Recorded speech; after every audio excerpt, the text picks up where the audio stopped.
The anger here is still growing, mainly aimed at politicians who the public blame for the country's economic crisis.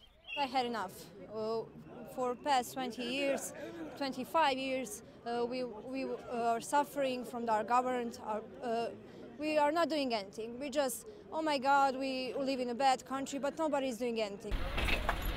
Unemployment is at a record high, the worst figures in the Balkans. While neighbouring countries have made economic progress, Bosnia has stagnated. Overnight, violence erupted. The targets were government buildings and factories which had laid off thousands of workers.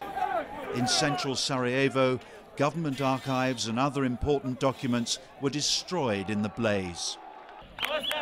Protesters were out on the streets again on Saturday, this time demonstrating peacefully.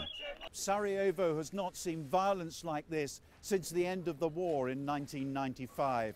Some of these buildings have stood since the Austro-Hungarian Empire, but now they've been severely damaged by the anger of the crowd. Some politicians admit that the public have been let down by an unwieldy system of government. This is an outcry of the people of Bosnia-Herzegovina, no matter where they live, to basically bring the judgment over the politics that has produced all these problems over the last 20 years.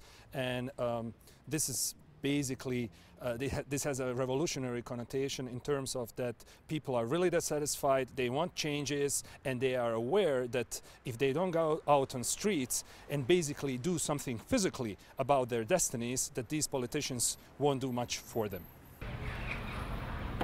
The government has called some of the protesters hooligans, but even those who did not take part in the violence say they can understand why it happened, and pressure is growing on ministers to take immediate action to somehow revive the economy. Tim Friend, Al Jazeera, Sarajevo.